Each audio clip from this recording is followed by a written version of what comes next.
चौथा प्रश्न, मैं तो प्रेम से बहुत पीड़ित हो चुका हूं और आप कहते हैं प्रेम का ही ऊर्ध्वगमन भक्ति। प्रभु, अब उस कीचड़ में नहीं पड़ना चाहता हूं। उस कीचड़ में कमल भी है। तुमने कीचड़ ही देखी तो तुमने पूरा नहीं देखा, तुमने अधूरा देखा। तुम प्रेम को सीढ़ी ना बना पाए। प्रेम तुम्हारे मार्ग में पत्थर बन गया, तुम उस पत्थर पे चढ़ ना पाए, नहीं तो तुम्हें और ऊंचाई मिलती। इसमें प्रेम का कसूर नहीं है, तुम्हारा ही कसूर है। तुम कहते हो मैं तो प्रेम से बहुत पीड़ित हो चुका हूं। प्रेम ने कभी किसी को पीड़ित नहीं किया।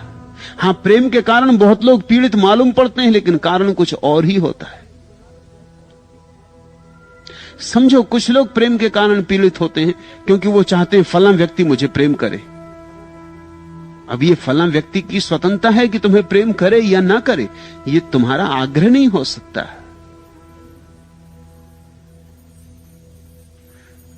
तुमने किसी के सामने जाके और किसी के घर के सामने जाकर और बोरिया बिस्तर लगा दिया और कहा कि हम अनशन करेंगे, हमसे प्रेम करो, हम सत्याग्रह करते, नहीं तो हम मर जाएंगे। ऐसा हुआ एक गांव में, एक आदमी ने ऐसा लगा दिया एक सुंदर युवती के द्वार पर। उसका बाप तो बहुत घबराया, सत्याग्रहियों से कौन नहीं घबराता। और उसके दो चार साथी संगी भी थे, उन्होंने बाजार में जाकर खूब शोरगुल मचा दिया कि सत्याग्रह हो गया। गांव भर उत्सुक हो गया, लोगों की भीड़ आने लगी, लोग उससे पूछने लगे कि क्या मामला है। वो बाप तो बहुत घबराया, उसने अब करना क्या है। शाम तक तो बहुत गांव में शोरगुल मच गया और सारा गांव उसके पक्ष में, क्योंकि उसने सत्याग्रह किया, गांधीवादी। ये कोई पूछे नहीं कि सत्याग्रह किया किस लिए। हम मुरारजी ने अनशन किया था, किसी ने पूछा किस लिए किया था। वो गांधीवादी, कोई सत्ता पाने के लिए अनशन कर रहा है। ये तो बेचारा भले ही आदमी प्रेम पाने के लिए अनशन कर रहा है, कोई बुरा काम तो कर नहीं रहा, लेकिन किसी ने ये सोची नहीं कि वो युवती भी इसे प्रेम करती है या नहीं, अन्यथा ये जबरदस्ती हो गई। सब तरह के सत्याग्रह जबरदस्तियां हैं, उनके भीतर हिंसा है, ऊपर से अहिंसा का ढोंग है।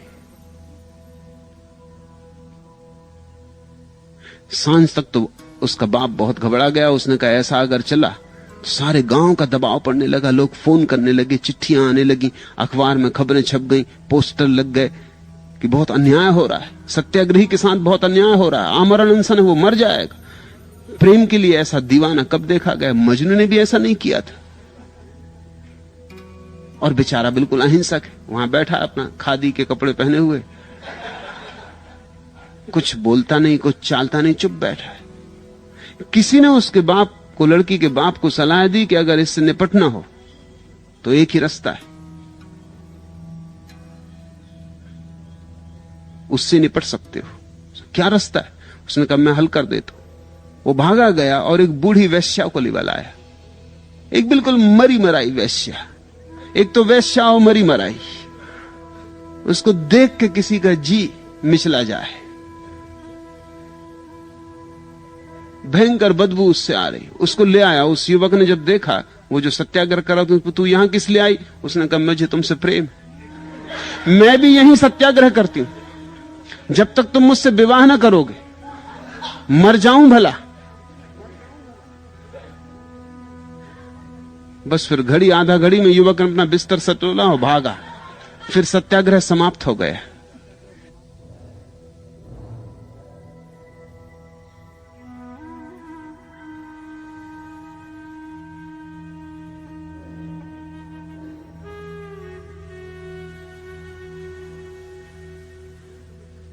तो प्रेम तुम्हें कष्ट दे सकता है अगर तुम जबरदस्ती किसी पे थोपना चाहो, लेकिन ये प्रेम ने कष्ट दिया, ये अहंकार ही है, ये हिंसा ने कष्ट दिया। तुम्हें हक नहीं है किसी पे अपना प्रेम थोपने का, ना हक है किसी से जबरदस्ती प्रेम मांगने का। प्रेम में जबरदस्ती तो हो ही नहीं सकती। तो कष्ट पाओगे, या जिसे तुमने चाहा वो तुम्हें मिल गया, लेकिन मिलने के बाद तुमने उस पर बहुत अपने को आरोपित किया, तुमने उसे अपनी संपत्ति बनाना चाहा, तुमने उसके सब तरफ पहरे बिठा दिए, तुमने कहा बस मुझसे प्रेम और किसी से भी नहीं, मेरे साथ हंसना और किसी और के साथ नहीं, और तुम बड़े भयभीत हो गए और तुम सुरक्षा करने लगे और तुम सदा चिंता करने लगे और तुम जासूसी करने लगे। और अगर तुमने अपनी पत्नी को या अपने पति को किसी के साथ हंसते और मुस्कुराते देख लिया तो तुम्हारे भीतर आग लग गई, इससे तुमने कष्ट पाया, इससे तुम पीड़ित हुए, लेकिन ये पीड़ित होने का कारण प्रेम नहीं, दूसरे को संपत्ति मानने में ही पीड़ा है। कोई इस जगत में किसी की संपत्ति नहीं है, न कोई इस जगत में किसी की संपत्ति होने को पैदा हुआ है, न किसी को होना चाहिए, ये अपमान है। कोई किसी का गुलाम नहीं। प्रेम दो स्वतंत्र व्यक्तियों के बीच का बहाव, जब भी उनमें से कोई गुलाम हो जाएगा, एक या दोनों गुलाम हो जाएंगे, तभी बहाव रुक जाता है, और जब बहाव रुक जाता है तब बड़ी पीड़ा है, तब बड़े कांटे चुभ जाते, तब जीवन में घाव हो जाते। प्रेम से लोग दुख पा रहे हैं, वो प्रेम के कारण नहीं, प्रेम के नाम पर कुछ और चल रहा है, अहंकार चल रहा है। ये अहंकार ही है। तुम चकित हो गई ये जानकर कि व्यक्तियों के साथ तो ईर्ष्या होती ही होती, ऐसी स्थितियों में भी ईर्ष्या हो जाती जहां की ईर्ष्या का कोई कारण नहीं। पति घर आया है, पत्नी दिन भर राह देखती रही और पति आके अखबार पढ़ने बैठ गए। पत्नी अखबार छीन ले सकती, फाड़ के फेंक दे सकती, अखबार से ईर्ष्या हो जा सकती कि मेरे और तुम्हारे बीच आने वाला अखबार कौन होता है। ये आकस्मिक नहीं है कि दुनिया के बहुत सृजनशील व्यक्तियों को अविवाहित रहना पड़ा। उसके पीछे कुल कारण इतना था कि अगर तुम्हें संगीत से प्रेम है तो बस इतनी काफी, अब स्त्री को तुम प्रेम में मत करो। स्त्री के प्रेम में पड़े तो संगीत और स्त्री में संघर्ष हो जाए। सुकरात की स्त्री सुकरात को पीट देती थी।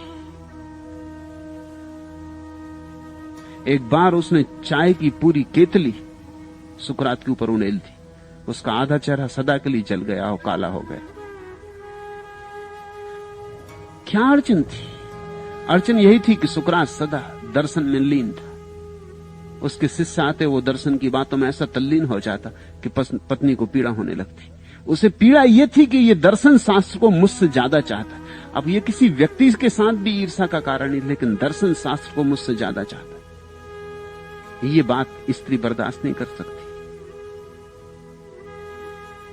तुम्हारी पत्नी को अगर नृत्य से प्रेम हो या संगीत से, तो तुम्हें लगेगा तुम्हारी अवहेलना हो रही।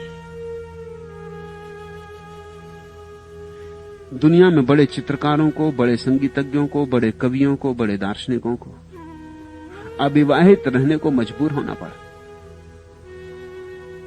विवाह महंगा सौदा मालूम हुआ।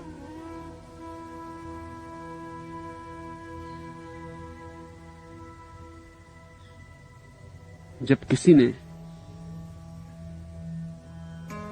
प्रसिद्ध डेनिश विचारक सोरेन किरगार्ड को पूछा कि आप अविवाहित क्यों रहे,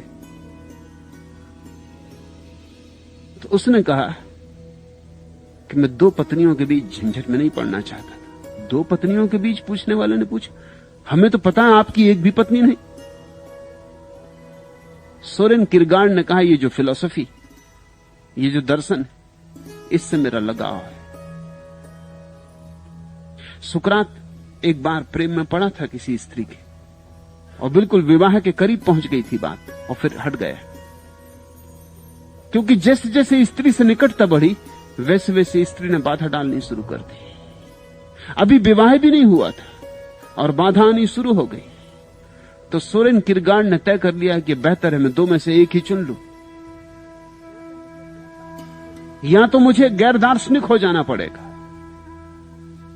जो कि महंगा सौदा है, जो कि मेरे प्राणों का प्राण है, जो कि मेरे सारे व्यक्तित्व को धूल से भर देगा, जो कि मेरी आत्मा की तलाश की हत्या हो जाएगी, जो कि बीज में ही मरना हो जाएगा, वृक्ष में हो ही ना पाऊंगा, फूल तक पहुंच ना पाऊंगा। तुम ध्यान रखना, कहते हो मैं तो प्रेम से बहुत पीड़ित हो चुका हूं, तो जरा तलाश करना प्रेम के कारण। प्रेम के कारण कोई कभी पीड़ित नहीं होता। प्रेम के साथ कुछ और जुड़ा होगा, कुछ और लगा होगा। प्रेम का नाम होगा, भीतर कुछ और होगा। अहंकार होगा, ईर्ष्या होगी, परिग्रह का भाव होगा, मालकियत होगी।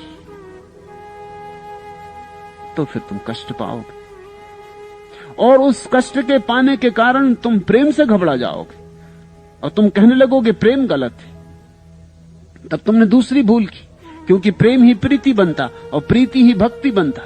अब तुम उससे भी वंचित हुए। तुम प्रेम से भी गए और परमात्मा से भी गए। मैं तुमसे कहना चाहता हूं, ठीक से विश्लेषण करो, ठीक से निदान करो, और प्रेम के मार्ग पर जो जो अड़चनें दूसरी हों उन्हें हटा दो।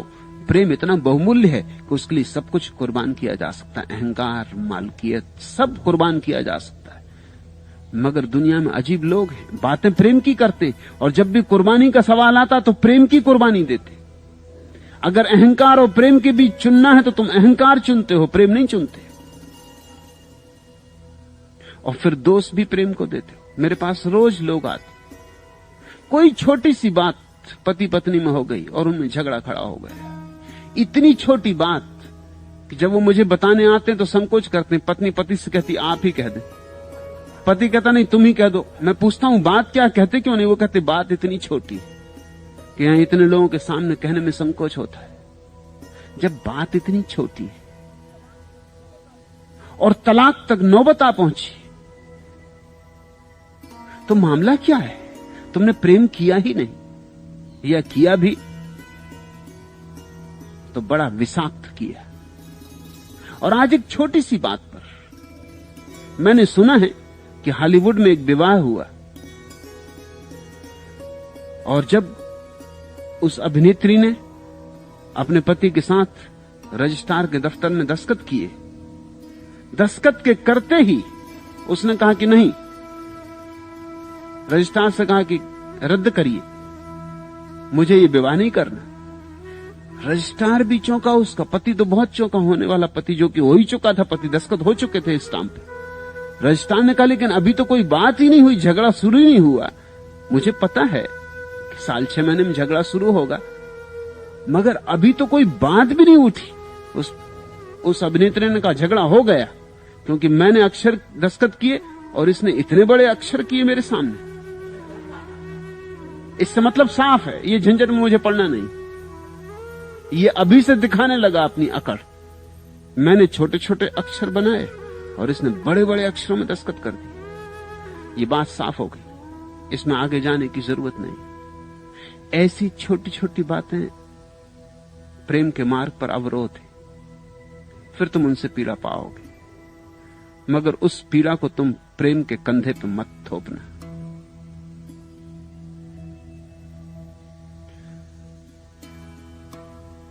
प्रेम ने कभी पीड़ा नहीं दी, प्रेम ने सदा सुख दिया है, प्रेम ने सदा शांति दी है।